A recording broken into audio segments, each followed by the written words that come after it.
आप सभी का डीडी न्यूज के इस खास बुलेटिन एक्सप्रेस 100 में, जहां हम आपके लिए लेकर आते हैं राजनीति, मनोरंजन, देश दुनिया, खेल और व्यापार जगत की सभी बड़ी खबरों को एक्सप्रेस यानी कि फटाफट अंदाज में।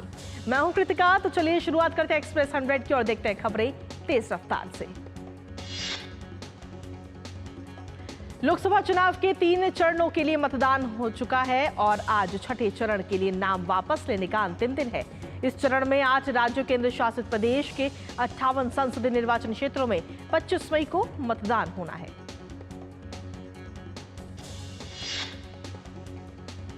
इस चरण में उत्तर प्रदेश की 10, बिहार की 8, पश्चिम बंगाल की 8, राजधानी दिल्ली की सभी 7 सीट, ओडिशा की 6 सीट, झारखंड की 6 और जम्मू कश्मीर की 1 सीट पर मतदान होगा।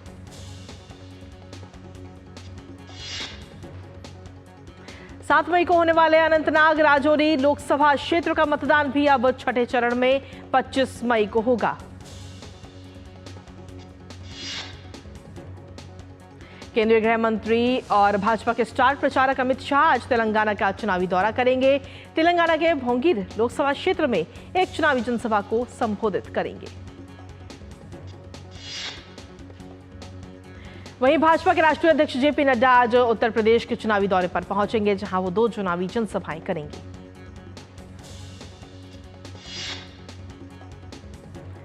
जेपी नड्डा पहले उत्तर प्रदेश के चित्रकूट धाम में एक जनसभा करेंगे, जिसके बाद वो दोपहर में प्रदेश के फतेहपुर जिले में भी भाजपा उम्मीदवार के पक्ष में एक रैली को संबोधित करेंगे। लोकसभा चुनाव के लिए सभी दलों का प्रचार अभियान तेजी से जारी है, जहां कांग्रेस के स्टार प्रचारक राहुल गांधी आज तेलंगाना में जनसभा करेंगे। वो मेदक और मल्काजगिरी में चुनावी हुंकार भरेंगे। बसपा प्रमुख मायावती आज कन्नौज में चुनावी रैली करेंगी और इस सीट पर मायावती ने इमरान बिन जाफर को अपना उम्मीदवार बनाया है। वहीं सपा ने अखिलेश यादव तो भाजपा से सुब्रत पाठक को टिकट दिया गया है। वहीं समाजवादी पार्टी के राष्ट्रीय अध्यक्ष अखिलेश यादव आज लखीमपुर खीरी में प्रचार करेंगे। अखिलेश यादव सपा प्रत्याशी उत्कर्ष वर्मा के पक्ष में जनसभा को संबोधित करेंगे। स्वामी प्रसाद मौर्य आज उत्तर प्रदेश के कुशीनगर से नामांकन पत्र दाखिल करेंगे। हालांकि वो आखिरी वक्त तक मायावती के संपर्क में रहे और खबरें ये भी आ रही थीं कि बीएसपी के टिकट पर चुनाव लड़ सकते हैं, लेकिन बात नहीं बन पाई। कांग्रेस प्रत्याशी आनंद शर्मा आज अपना नामांकन पत्र धर्मशाला में दाखिल करेंगे। कांग्रेस पार्टी ने उन्हें हिमाचल प्रदेश की कांगड़ा चंबा सीट से अपना उम्मीदवार बनाया है। आनंद शर्मा केंद्र की राजनीति में कांग्रेस के कद्दावर चेहरा हैं और वो कई महत्वपूर्ण मंत्रालयों का कामकाज और पार्टी से मिली अहम जिम्मेदारियों को भी इससे पहले संभाल चुके हैं। 3 निर्दलीय विधायकों द्वारा राज्य सरकार से समर्थन वापस लेने के बाद हरियाणा की राजनीतिक स्थिति पर हरियाणा विधानसभा के नेता प्रतिपक्ष भूपेंद्र सिंह हुड्डा ने कहा कि जनभावना को देखते हुए सभी कांग्रेस में आ रहे हैं। बीजेपी नेता अमित मालवीय ने कांग्रेस नेता राहुल गांधी के गुरु और राजनीतिक सलाहकार सैम पित्रोदा का एक वीडियो साझा किया है, जिसमें वो आईआईटी और आईआईएम में आरक्षण खत्म करने की बात करते नजर आ रहे हैं। और उनके इस बयान को एससी, एसटी, ओबीसी के लिए आरक्षण में कटौती करने और इसे मुसलमानों को सौंपने के कांग्रेस के कथित इरादे के साथ जोड़कर देखा जा रहा है। गौरतलब है कि सैम पित्रोदा ने भारतीयों पर नस्लवादी टिप्पणी की थी। उन्होंने भारत के लोगों की तुलना चीनी और दक्षिण भारत के लोगों की तुलना अफ्रीकी लोगों से की, जिसके बाद उन्हें ओवरसीज कांग्रेस के अध्यक्ष पद से भी इस्तीफा देना पड़ा। कांग्रेस नेता सैम पित्रोदा के विवादास्पद बयान पर भाजपा नेता किरेन रिजिजू ने कहा कि राहुल गांधी और सैम पित्रोदा जो करना चाहते हैं उसे अब देश जान चुका है। रिजिजू ने कहा कि पहले बोला विरासत टैक्स लगाएंगे, फिर देश के संसाधन मुसलमानों को देंगे। दरअसल कांग्रेस देश को बांटना चाहती है। उन्होंने कहा कि राहुल गांधी और सैम पित्रोदा की सोच एक ही है। वहीं राष्ट्रपति द्रौपदी मुर्मू आज राष्ट्रपति भवन में दूसरे नागरिक अलंकरण समारोह में पद्म पुरस्कार प्रदान करेंगी। ये पुरस्कार 3 श्रेणियों में दिए जाएंगे, पद्म विभूषण, पद्म भूषण और पद्मश्री। बता दें ये पुरस्कार कला, सामाजिक कार्य, सार्वजनिक मामले, विज्ञान और इंजीनियरिंग, व्यापार और उद्योग, चिकित्सा, साहित्य और शिक्षा, खेल और सिविल सेवा सहित विभिन्न विषयों और गतिविधियों के क्षेत्र में दिए जाते हैं। पुरस्कारों की घोषणा हर वर्ष गणतंत्र दिवस के अवसर पर की जाती है। पिछले महीने 22 अप्रैल को राष्ट्रपति ने 3 पद्म विभूषण, 8 पद्म भूषण और 55 पद्मश्री पुरस्कार प्रदान किए थे।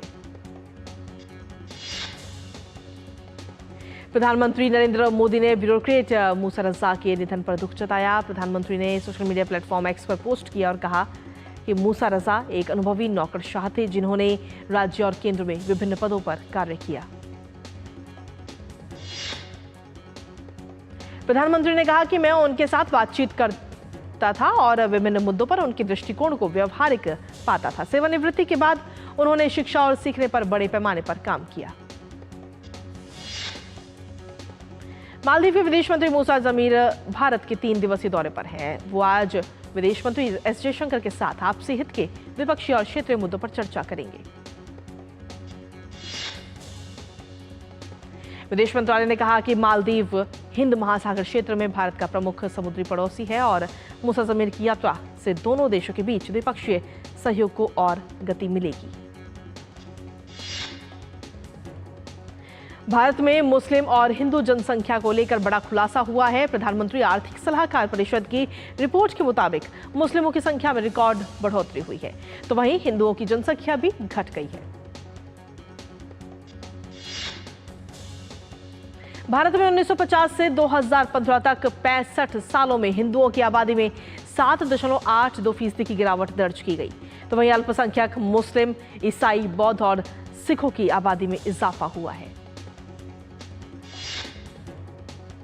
अध्ययन के अनुसार इस अवधि में मुस्लिमों की आबादी 9.84% बढ़ी है। इसके अलावा ईसाइयों की हिस्सेदारी में 5.38%, सिखों की 6.58% बढ़ी है, तो यही नहीं बौद्धों की हिस्सेदारी भी बढ़ गई है। रिपोर्ट के अनुसार 1950 में भारत की जनसंख्या में हिंदुओं की हिस्सेदारी 84.68% थी, तो अब घटकर देश की जनसंख्या में 78.06% ही रह गई है। वहीं मुसलमान 65 साल पहले भारत की आबादी के 9.84% थे, जो अब बढ़कर 14.09% हो गए हैं। म्यांमार के बाद भारत अपने आसपास के देशों में दूसरे नंबर पर है, जिसके बहुसंख्यक समाज की आबादी में कमी आई है। भाजपा नेता प्रेम शुक्ला ने प्रधानमंत्री आर्थिक सलाहकार परिषद की रिपोर्ट पर प्रतिक्रिया व्यक्त करते हुए कांग्रेस और इंडी गठबंधन पर सीधा निशाना साधा। प्रेम शुक्ला ने कहा कि एक और जहां मुसलमानों की आबादी बढ़ रही है, तो वहीं विपक्ष इंडी गठबंधन द्वारा आबादी के हिसाब से आरक्षण देने की मांग से हिंदुओं के मन में सवाल पैदा हो रहे हैं। झारखंड के ग्रामीण विकास मंत्री आलमगीर आलम के निजी सचिव संजीव लाल और संजीव लाल के घरेलू सहायक जहांगीर आलम के यहां ईडी ने छापेमारी कर 35.23 करोड़ रुपए की नकदी बरामद की, साथ ही दोनों को गिरफ्तार भी कर लिया। दक्षिण कश्मीर के कुलगाम में सोमवार रात से जारी मुठभेड़ में सुरक्षा बलों ने एक और आतंकवादी को मार गिराया है। इससे मुठभेड़ में मरने वालों की आतंकियों की संख्या 3 हो गई है।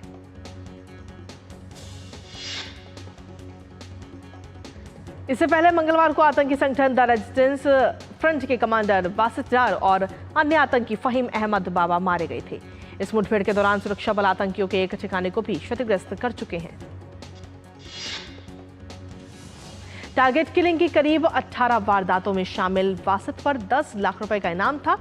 अभी आतंकियों की तलाश में जम्मू कश्मीर के कई इलाकों में सेना सर्च ऑपरेशन चला रही है। भारत में जापान के राजदूत हिरोशी सुजुकी अपने 4 सदस्यीय प्रतिनिधिमंडल के साथ 2 दिवसीय दौरे पर नागालैंड की राजधानी कोहिमा पहुंचे, जहां मुख्यमंत्री आवासीय परिसर में जापानी राजदूत के सम्मान में एक सांस्कृतिक कार्यक्रम का आयोजन किया गया। कार्यक्रम के बाद हिरोशी सुजुकी ने कोहिमा शांति स्मारक और इको पार्क कोहिमा के उद्घाटन समारोह में भी हिस्सा लिया और वो वृक्षारोपण कार्यक्रम में भी शामिल हुए। हज यात्रा के लिए इस साल यात्रियों का पहला जत्था दिल्ली के IGI एयरपोर्ट से रवाना हुआ। पहले जत्थे में 285 लोग मक्का के लिए रवाना हुए। हज कमेटी के अध्यक्ष कौसर जहां ने कहा कि इस साल हज यात्रियों की सुविधा के लिए सरकार ने हज सुविधा ऐप लॉन्च किया है। इस ऐप का उपयोग सुविधा, सुरक्षा और सेवा के लिए किया जा सकता है। दिल्ली NCR में इन दिनों गर्मी से हाल बेहाल है। हालांकि आज सुबह से ठंडी हवाएं चल रही हैं। मौसम विभाग ने आंधी बारिश के आसार भी जताए हैं। मौसम विभाग का कहना है कि वेस्टर्न डिस्टर्बेंस की वजह से दिल्ली समेत आसपास के कई इलाकों में बूंदाबांदी की संभावना है, तो वहीं कल से बारिश और तूफान के आसार हैं। पश्चिम मध्य प्रदेश, राजस्थान, सौराष्ट्र और कच्छ के अलग अलग स्थानों में आज लू की स्थिति जारी रहेगी, तो वहीं मौसम विभाग ने पूर्वी और दक्षिणी प्रायद्वीपीय भारत में बारिश की संभावना भी जताई है। पूर्वी मध्य प्रदेश और विदर्भ के अलग अलग स्थानों में आज ओलावृष्टि के साथ साथ प्रचंड आंधी की भी संभावना है। उत्तर प्रदेश के अलग अलग स्थानों पर आज से 13 मई के बीच बारिश होने की संभावना है। गंगे पश्चिम बंगाल में अलग अलग स्थानों पर आज भारी वर्षा और आंधी चलने की संभावना है। 10 मई को उप हिमालय पश्चिम बंगाल और सिक्किम में भारी बारिश और आंधी चलने की संभावना है। केरल में वेस्ट नाइल बुखार को लेकर राज्य में अलर्ट है। केरल में वेस्ट नाइल बुखार के 5 मामले सामने आ चुके हैं। मलप्पुरम, कोझिकोड और त्रिशूर जिलों में वेस्ट नाइल फीवर की सूचना मिली। जिले के विभिन्न हिस्सों से नमूने इकट्ठा किए गए और उन्हें परीक्षण के लिए भी भेज दिया गया है। केरल के स्वास्थ्य मंत्री ने साफ सफाई और बीमारी की जागरूकता गतिविधियों को तेज करने का भी निर्देश दिया है। तो वहीं वेस्ट नाइल बुखार के कारण केरल से एयर इंडिया की हवाई सेवाएं भी बाधित हो रही हैं। चंदौली के मुगलसराय कोतवाली इलाके में सेफ्टी टैंक की सफाई के दौरान जहरीली गैस से 4 लोगों की मौत हो गई। मजदूरों को बचाने में एक अन्य व्यक्ति की भी मौत हो गई। भारत जापान को पीछे छोड़ते हुए दुनिया में तीसरा सबसे बड़ा सौर ऊर्जा उत्पादक बन गया है। ग्लोबल इलेक्ट्रिसिटी रिव्यू शीर्षक से जारी इस रिपोर्ट में यह बात कही गई है।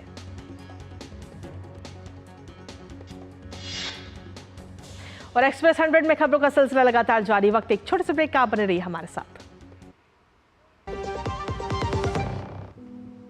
जल्दी जल्दी चाय दे दो, काम पे जाना है। पर वोटिंग? अरे चाय दो ना। ठीक है, कहीं से सूखी लकड़ियां ढूंढती हूँ, पहले लकड़ी जलाती हूँ, फिर चाय बनाती हूँ। क्या मतलब? अरे ये मोदी जी ने गैस भेजी है, टाइम बचा है हम सबका। उसी टाइम में से थोड़ा वक्त निकालकर वोट करने जाते हैं, मोदी जी को ले आते हैं। कमल का बटन दबाएं, भाजपा को जिताएं। मेरे पापा का लाखों का हेल्थ इंश्योरेंस क्लेम पूरा रिजेक्ट हो गया, लेकिन कुछ ही दिनों में पॉलिसी बाजार ने हेल्थ इंश्योरेंस कंपनी से हमारा क्लेम फिर से रिव्यू करवाया और क्लेम का सारा पैसा हमारे अकाउंट में आ गया। पॉलिसी बाजार पे 1 करोड़ का हेल्थ इंश्योरेंस सिर्फ 390 रुपए महीने से शुरू। बात जब पीढ़ियों के लिए बनने वाले घर की हो तो जिम्मेदारी बड़ी हो जाती है। गैलेंट समझता है ये जिम्मेदारी। अब डबल एम रिब्स के साथ गैलेंट एडवांस TMT रीबार, निर्माण का real hero. Delivery boy has picked your order. अरे भाई पता है भूख लगी है। 30 मिनट का मैसेज नोटिफिकेशन आया था ना। मैसेज के सारे थोड़ी बैठ सकते हैं। कल आपने कुछ शेयर्स बेचे थे ना? हाँ, तो चेक किया? मैसेज आया तो था। सिर्फ मैसेज काफी नहीं है। आप शेयर मार्केट में कोई भी ट्रांजैक्शन करते हैं ना, तो स्टॉक एक्सचेंज से आए SMS या ईमेल को अपने डीमैट अकाउंट और बैंक स्टेटमेंट के साथ भी टैली कीजिए। बेटा भूख में ना दिमाग बंद हो जाता है। सोच कर, समझ कर, इन्वेस्ट कर। और ब्रेक के बाद एक बार फिर से स्वागत है आप सभी का एक्सप्रेस 100 में। वापस रुक करते हैं एक्सप्रेस 100 का। वित्त मंत्री निर्मला सीतारमण ने अंतर्राष्ट्रीय कराधान पर अमेरिकी वित्त मंत्री जेनेट येलेन की साथ टेलीफोन पर बातचीत की। वित्त मंत्रालय ने सोशल मीडिया प्लेटफॉर्म X पर लिखा कि केंद्रीय वित्त मंत्री सीतारमण और अमेरिकी वित्त मंत्री जेनेट येलेन के बीच अंतर्राष्ट्रीय कराधान पर सौहार्दपूर्ण चर्चा हुई। भारतीय रिजर्व बैंक ने गैर बैंकिंग वित्तीय कंपनियों के लिए सख्त निर्देश जारी किया है, जिसके मुताबिक कोई भी एनबीएफसी कस्टमर्स को 20,000 रुपए से ज्यादा कैश लोन नहीं दे सकती। आयकर अधिनियम 1961 की धारा 269 SS के तहत किसी भी व्यक्ति को 20,000 रुपए से ज्यादा का कैश अमाउंट लोन के तौर पर पाने की अनुमति नहीं। एनबीएफसी कंपनियों को करना पड़ सकता है जोखिम का सामना। भारतीय रिजर्व बैंक ने बैंक ऑफ बड़ौदा को करीब 7 महीने बाद वॉप वर्ड एप्लीकेशन के जरिए नए कस्टमर्स को जोड़ने की अनुमति दी। आरबीआई ने सार्वजनिक क्षेत्र के बैंक को उसके मोबाइल ऐप वॉप वर्ल्ड के जरिए नए ग्राहक जोड़ने से 10 अक्टूबर 2023 को रोक दिया था। यह कदम पर्यवेक्षण चिंताओं के बाद उठाया गया था। सुप्रीम कोर्ट ने जीएसटी की वसूली के लिए कारोबारियों के खिलाफ तलाशी और जब्ती अभियानों के दौरान धमकी और जोर जबरदस्ती का इस्तेमाल न करने का केंद्र सरकार को निर्देश देते हुए कहा कि उन्हें स्वेच्छा से बकाया चुकाने के लिए मनाया जाए। सुप्रीम कोर्ट ने कहा कि यदि कर भुगतान से इनकार किया जाता है तो आप संपत्तियां अस्थायी रूप से कुर्क कर सकते हैं, लेकिन आपको परामर्श करने, सोचने और विचार करने के लिए कुछ समय देना होगा। भारतीय प्रौद्योगिकी संस्थान मद्रास ने 2023-24 के दौरान अपने पूर्व छात्रों, उद्योग जगत और व्यक्तिगत दानदाताओं से जुटाए रिकॉर्ड 513 करोड़ रुपए। क्षेत्रीय श्रम आयुक्त एयर इंडिया एक्सप्रेस प्रबंधन और चालक दल के सदस्यों के एक वर्ग के बीच विवाद के संबंध में चल रही सुलह प्रक्रिया को लेकर विमानन नियामक डीजीसीए से मांगेंगे जानकारी। एयर इंडिया एक्सप्रेस को पिछले 24 घंटे के भीतर 90 से ज्यादा घरेलू व अंतर्राष्ट्रीय उड़ानों को रद्द करना पड़ा, जिसकी वजह से कंपनी के सैकड़ों केबिन क्रू अचानक ही छुट्टी पर जाना है। एयर इंडिया एक्सप्रेस के कर्मचारियों का कहना है कि टाटा समूह के एयरलाइन का प्रबंधन उनके साथ नाइंसाफी कर रहा है और वो अपनी रोजी रोटी बचाने की कोशिश में अचानक छुट्टी पर जाकर विरोध प्रदर्शित कर रहे हैं। अकासा एयर ने अब घरेलू उड़ानों के केबिन में 10 किलोग्राम तक वजन वाले पालतू जानवरों को भी ले जाने की अनुमति यात्रियों को दी है।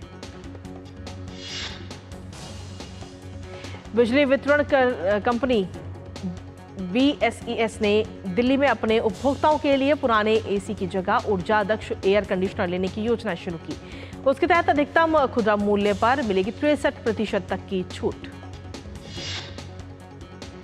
BSES ने कहा कि इस साल अधिक गर्मी पड़ने का अनुमान है और दिल्ली में तापमान पहले ही 40 डिग्री सेल्सियस तक पहुंच गया है। आने वाले दिनों में पारा और चढ़ने का भी अनुमान है। टीवीओ टेक के IPO की बोली के पहले दिन 1.15 गुना अभिदान मिला।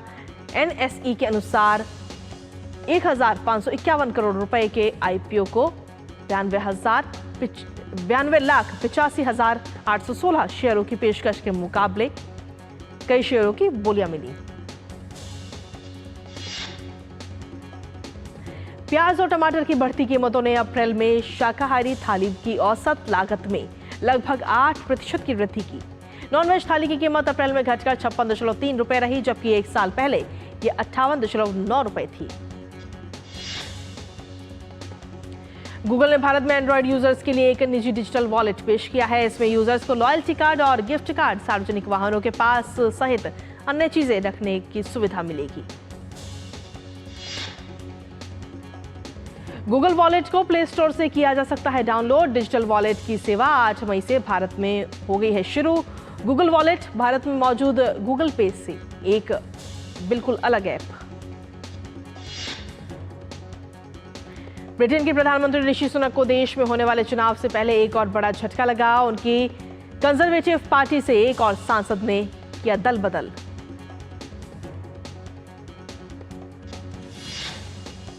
और एक्सप्रेस 100 में वक्त एक और छोटे से ब्रेक का, बने रहिए हमारे साथ। बेटा कहता है पापा बीमा ले लिया होता तो आज हो जाता ऑपरेशन। अब हमें कौन बीमा देगा 70 के बाद? तुम लोगों ने सुना नहीं? 70 साल से ऊपर के सभी वरिष्ठ नागरिकों को 5 लाख तक का इलाज मुफ्त में मिल गया। समझो, बस वोट के दिन पोलिंग बूथ पे जाओ और कमल का बटन दबाओ, मोदी को फिर से लाओ। कमल का बटन दबाएं, भाजपा को जिताएं।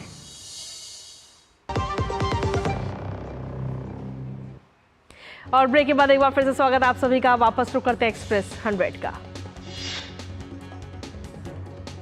कंजर्वेटिव पार्टी के डोवर से सांसद नताली एल्फिस्के ने ऋषि सुनक पर कई तरह के आरोप लगाते हुए लेबर पार्टी का दामन थाम लिया है। इससे पहले एक अन्य सांसद ने भी पार्टी छोड़ दी थी।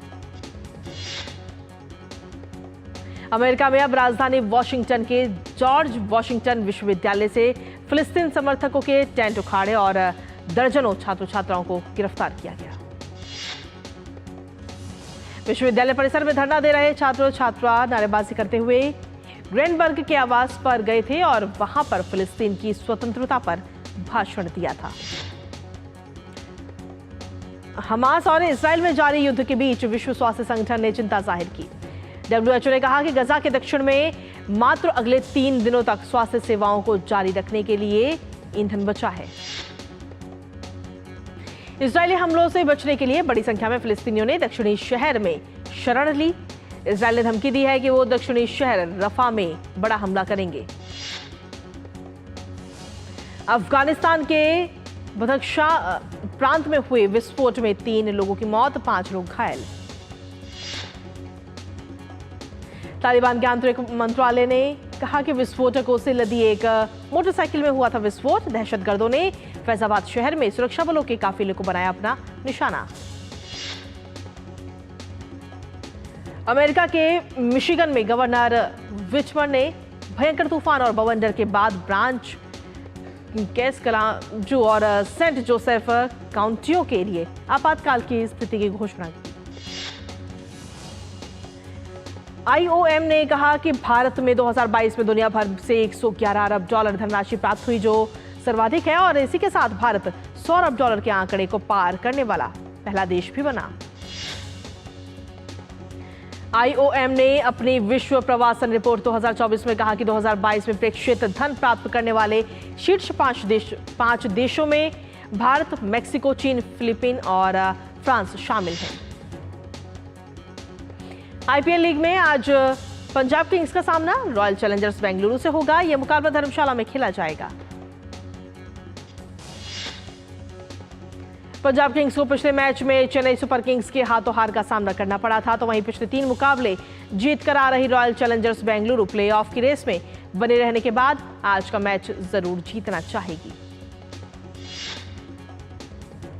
IPL में कल खेले गए मुकाबले में सनराइजर्स हैदराबाद ने लखनऊ सुपर जॉयंट्स को 10 विकेट से हरा दिया। जीत के बाद हैदराबाद की टीम अंक तालिका में 30वें स्थान पर आ गई। मुकाबले में टॉस जीतकर पहले बल्लेबाजी करते हुए लखनऊ ने 20 ओवर में 4 विकेट गंवाकर 165 रन बनाए थे। जवाब में हैदराबाद की टीम ने बिना किसी नुकसान के 9.4 ओवर में ही लक्ष्य को हासिल कर लिया। हैदराबाद के लिए ट्रेविस हेड ने तूफानी पारी खेलते हुए 30 गेंदों में 8 चौके और 8 छक्के की मदद से 89 रन बनाए, जबकि अभिषेक शर्मा ने 28 गेंद में 8 चौके और 6 छक्के की मदद से 75 रनों की नाबाद पारी खेली। हैदराबाद की लखनऊ पर जीत के साथ ही मुंबई इंडियंस IPL 2024 में प्लेऑफ की रेस से बाहर होने वाली पहली टीम बन गई है। शाकिब अल हसन की साल भर बाद बांग्लादेश की T20 टीम में वापसी जिम्बाब्वे के खिलाफ आखिरी 2 मुकाबलों के लिए टीम में हुए शामिल। भारत की स्टार टेबल टेनिस खिलाड़ी मनिका बत्रा ने सऊदी स्मैश टूर्नामेंट के क्वार्टर फाइनल में प्रवेश कर लिया है।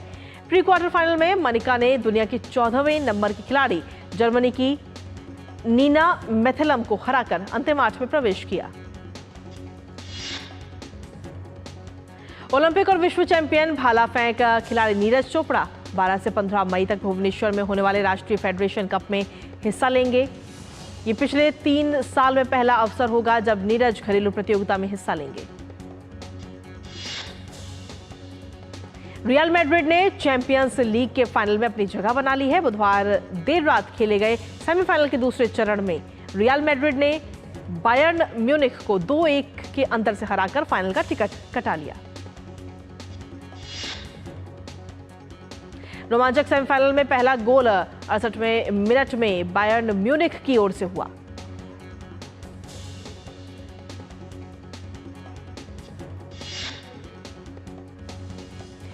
चैंपियंस लीग का खिताबी मुकाबला 1 जून को विम्बले में खेला जाएगा। फाइनल मैच में रियल मैड्रिड का सामना बोरुसिया के साथ होगा। सिनेमाघरों में नेत्रहीन दर्शक भी उठा सकेंगे श्रीकांत का लुत्फ। मेकर्स इस फिल्म के साथ ऑडियो वर्जन भी जारी कर रहे हैं, जो खास दृष्टि बाधित दर्शकों के लिए तैयार की गई है, जिससे फिल्म से जुड़ी सारी डिटेल को बोलकर सुनाया जाएगा। हुमा कुरैशी ने फिल्म जॉली LLB 3 को लेकर सोशल मीडिया पर फैंस को दी खुशखबरी। एक्ट्रेस ने